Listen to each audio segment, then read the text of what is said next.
Hello বন্ধুরা, কেমন আছেন সবাই? আশা করি সবাই ভালো আছেন। বন্ধুরা, আমাদের এই গল্পগুলো যদি ভালো লাগে অবশ্যই লাইক করবেন আর কমেন্টস করে জানিয়ে দেবেন। আমাদের আজকের গল্প মনের ঘরে, লেখিকা সানজিদা, পর্ব 15। নানার ভাবনার মাঝেই তোয়ার ফোন বেজে উঠল। সাত পাঁচ না ভেবে তোয়া ফোনটা রিসিভ করলো। হ্যালো, আসসালামু আলাইকুম। কে বলছেন? কেমন আছো মনি? মধুমাখা সেই ডাক কতদিন পরে শুনল সে। একসময় এই ডাকটা শোনার জন্য মনটা ব্যাকুল হয়ে থাকতো, কিন্তু আজ এই ডাক তার কাছে বিষের মতো লাগছে। কেন ফোন করেছে সে? ভালোই তো ছিল শ্রাবণের সাথে। আস্তে আস্তে তার স্মৃতিগুলো ঘোলাটে হচ্ছিল। নিজেকে সামলে নিয়েছিল, তাহলে কেন তাকে ফোন দিয়ে সব কিছু ওলটপালট করে দিতে চাইছো? তোয়া নীরবে কান্না করে দিল। ফোনের অপর পাশে ব্যক্তির চোখেও পানি, কিন্তু তোয়া দেখলো বা অনুভব করতে পারলো না। কথা বলছো না কেন? রাগ করেছো আমার সাথে? তোয়া ঠোঁট কামড়ে কান্না আটকে নিল, তারপর স্বাভাবিকভাবে বলল, আপনি কে হন আমার যে আপনার সাথে আমি রাগ করব? আদৌ কি আমাদের মধ্যে এমন কোনো সম্পর্ক আছে? আমার মনই তো বেশ অভিমানী হয়ে গেছে। সমস্যা নেই, সব ঠিক করে নেব আমরা। সব আবার আগের মতো হয়ে যাবে। তুমি জানো কত কষ্ট করে তোমার নাম্বার জোগাড় করেছি। প্রায় 2 মাস যাবত তোমার নম্বর খুঁজেছি। কী সব আবল তাবল বলছেন আপনি? আর কেনই বা আমার ফোন নাম্বার খুঁজছেন আপনি? আমার সুখ আপনার সহ্য হয় না, তাই না? আমায় ফোন কেন করেছেন আপনি? লজ্জা করে না নিজের বউ রেখে অন্যের স্ত্রীকে ফোন করে তার সাথে প্রেম আলাপ করতে? মনি, তুমি আমার সাথে এভাবে কথা কেন বলছো? তুমি না আমাকে ভালোবাসো? আমি আপনাকে ভালোবাসি না। আর সেদিনের ব্যবহারের পরও কিভাবে আপনি আমার ভালোবাসা আশা করে? ভালোবাসা তো দূরের কথা, সেদিনের পর থেকে আমি শুধু আপনাকে ঘৃণা করি। আর আমি এখন বিবাহিত। দয়া করে আমাকে আর ফোন করবেন না, রাখছি। মনি মনি, ফোন রাখবে না, আমার কথা শোনো। আমি জানি তুমি আমার সাথে অভিমান করে বিয়ে করেছো। আমি তোমার এই বিয়ে মানি না। আপনার মানায় না মানায় আমার কিছু যায় আসে না। আর আপনার সাথে অভিমান করে বিয়ে করার প্রশ্নই আসে না। আপনি নিজেও বিবাহিত, কিভাবে এই ধরনের কথা বলতে পারেন? অবশ্য আপনার দ্বারাই সবই সম্ভব, শুধু আমি আপনাকে ভালো মতো চিনতে পারিনি। কি বারবার বিবাহিত বিবাহিত করছো? মনি, আমি বিয়ে করিনি। মিথ্যা বলেছি তোমাকে আমার কাছ থেকে দূরে করার জন্য। কিন্তু বিশ্বাস করো, আমি ভালো নেই। আমি একটুও ভালো নেই। প্রতিদিন বেঁচে থেকে মরে যাচ্ছি। নিঃশ্বাস নিচ্ছে কিন্তু প্রাণ পাচ্ছি না। আমার প্রাণ যে মনিতে আটকে আছে। আমার বাঁচতে হলে অন্তত মনিকেই চাই। তন্নি বিয়ে করেনি শুনে তোয়া এবার জোরেই কেঁদে দিল। কি এমন কারণ ছিল যার কারণে তন্নি তোয়াকে এত বড় মিথ্যে বলল? বিয়ে করেননি? তাহলে কেন এত বড় মিথ্যে কথাটা বললেন তনি? কেন এত কষ্ট দিলেন আমাকে? ভালোবাসতাম আপনাকে আমি, বিনিময়ে কী পেলাম? শুধু অপমান। কে এমন কারণ ছিল যার জন্য আমাকে আপনার জীবন থেকে বাদ দিয়ে দিলেন? আমি তো জানি আমার তন্নিবকে, সে কখনোই আমার সাথে এমন ব্যবহার করতে পারে না। তাহলে সেদিন কেন বাধ্য হয়েছিলেন এমন ব্যবহার করার জন্য? আমার সব প্রশ্নের উত্তর চাই তনিব। কোন দোষে আমাকে এত বড় শাস্তি দিলেন? তোমার কোন দোষ ছিল না মনি? সব দোষ আমার। আমার ভুলের জন্য আমি তোমাকে হারিয়েছি। সেদিন কথা মনে আছে মনি? সারাদিন ফোন করেও তুমি আমাকে পাওনি। আমি ইচ্ছে করে ফোন রিসিভ করিনি। সেদিন সকালে বাড়ি থেকে ফোন আসে, সকাল থেকে তানহাকে নাকি পাওয়া যাচ্ছে না। ওর ঘরে একটা চিঠি লিখে এক ছেলের সাথে তানহা পালিয়ে যায়। বিষয়টা জানার পর বাবার সাথে সাথে স্ট্রোক করেন। বাবা একজন রিটায়ার স্কুল টিচার, গ্রামে তার যথেষ্ট সম্মান আছে। আর এই বিষয়টা কেউই ভালোভাবে নেবেন না, তাও বাবার ভালো করে জানা আছে। আর তাছাড়া তানহা বাবার খুবই আদরে ছিল। আমরা কেউই ওর কাছ থেকে এটা আশা করিনি। বিষয়টা জানার পর আমি নিজেও খুব ভেঙে পড়েছিলাম, তাই সামলানোর জন্য সময় প্রয়োজন ছিল। আর তুমি বারবার ফোন করেছিলে, তাই তোমার ফোন রিসিভ করিনি। বিকেলের দিকে বাবার শরীর কিছুটা ভালো হলেও ইতিমধ্যে গ্রামে কথাটা ছড়িয়ে পড়েছে। অনেকে বাবাকে দেখতে এসে নানান কথা বলে যাচ্ছে। মাও খুব টেনশনে পড়ে যায়। সে আমাকে বাসায় আসতে বলে। সেই সময় তুমি আমার ফোন করেছিলে। এমনিতেই মন ভালো ছিল না, তাই তোমার ফোন পেয়ে তোমার সাথে বাজে ব্যবহার করি। কিন্তু পরে নিজের ভুল বুঝতে পেরে তোমাকে রাতে ফোন দেই। তখন আমি টাঙ্গাইলের উদ্দেশ্যে রওনা দিয়েছি। সেটা ছিল তোমার সাথে আমার স্বাভাবিকভাবে কথা বলা। আমি তখনও জানতাম না আমার জন্য ভবিষ্যতে কী অপেক্ষা করছে। ভোর হওয়ার কিছুক্ষণ আগে আমি বাড়িতে গিয়ে পৌঁছাই। সেখানে আমার কিছু আত্মীয় স্বজন ছিল। বাবার অবস্থা আগের থেকে ভালো হওয়ায় হাসপাতাল থেকে ডিসচার্জ দিয়ে দিল, কিন্তু সাবধান করে দিয়েছিল যেন তাকে কোনো ধরনের টেনশন না দেওয়া হয়। আমি যাওয়ার পর যথারীতি তানহার খোঁজ নেওয়া শুরু করলাম, কিন্তু মা সাফ জানিয়ে দিল যে মেয়ের কারণে তার পরিবারের এই অবস্থা। যে মেয়ে পরিবারের সম্মানের কথা ভাবলো না, তার খোঁজ নেওয়ার কোনো প্রয়োজন নেই। কিন্তু আমি তো ভাই, মেয়েটা কোথায় আছে, কি করছে, ভালো আছে কিনা নিশ্চিত হওয়ার জন্য গোপনে তার খোঁজ করতে থাকি। এর জন্য 2 দিন তোমার সাথে কথা বলতে পারিনি।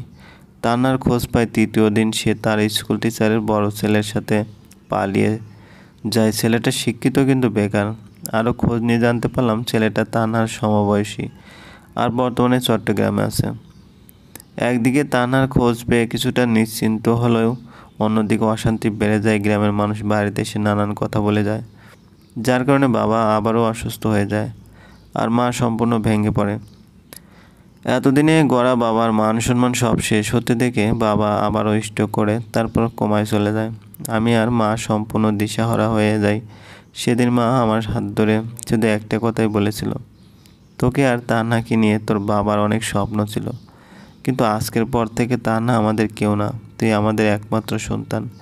তান্না আমাদের বংশের প্রথম মেয়ে, আর সেই এত বড় একটা কাজ করলো, একবারও আমাদের মান সম্মানের কথা ভাবলো না। কথা দে তুই কখনোই এমন কিছু করবি না যাতে আমাদের মান সম্মান নষ্ট হয়ে। তুই আমাদের একমাত্র আশা ভরসা, তোকে নিয়ে আমাদের সব স্বপ্ন পূরণ করব। তুই জীবনে এমন কোনো কাজ করবি না যাতে তোর বাবা কষ্ট পায়, আমরা কষ্ট পাই। কথা দে আমায়, তুই কখনো আমাদের মনে কষ্ট দিবি না। আমরা নিজে তোর বিয়ে দেব, তুই আমাদের একমাত্র সন্তান। মা সেদিন প্রচুর কান্না করছিল আর আমাকে কথাগুলো বলছিল। তখন আমার করার কিছু ছিল না, আমি মাকে কথা দিয়ে ফেলি। আমি জানতাম মা তোমাকে মেনে নেবে না, তাই ভাবলাম তোমাকে জীবন থেকে সরিয়ে দেবো, আস্তে আস্তে সব ভুলে যাব। কিন্তু আমি নিজে তোমার সাথে কথা বলতে পারছিলাম না, তাই এক কাজিনকে দিয়ে তোমার সাথে কথা বলাই। কিন্তু তুমি তাকে বিশ্বাস করেছিলে না, বারবার আমাকে চাইছিলে, তাই বাধ্য হয়ে আমি তোমার সব থেকে সেনসিটিভ জায়গায় আঘাত করি, যাতে তুমি আমাকে ভুল বোঝো, আমার থেকে দূরে চলে যাও। দেখো তুমি আজ আমার থেকে কত দূরে, কিন্তু বিশ্বাস করো আমি একটুও ভালো ছিলাম না। প্রত্যেকটা মুহূর্ত তোমার কথা মনে পড়েছে। আমি অনেক চেষ্টা করার পরেও নিজেকে আটকে রাখতে পারিনি। তোমাকে ছাড়া আমার ভালো থাকা সম্ভব না মনি। খুব ভালোবাসি তোমাকে। নিজেকে কোনোভাবেই ঠিক রাখতে পারছিলাম না। শেষে না থাকতে পেরে তোমার নম্বরে ফোন দেই, কিন্তু তোমার নম্বর বন্ধ ছিল। 2 দিন, 3 দিন, 1 সপ্তাহ প্রত্যেকটা ঘন্টায় ঘন্টায় তোমাকে ফোন করেছি এই আশায় তুমি ফোন ধরবে, কিন্তু প্রত্যেকবারই নিরাশ হয়েছি। তোমার কোনো আত্মীয় স্বজনের নম্বরও ছিল না আমার কাছে। বিয়ের পর ইতিও সিম পাল্টে ফেললো। তারপর অনেক কষ্টে এক বন্ধুর মাধ্যমে ইতির নম্বর পাই।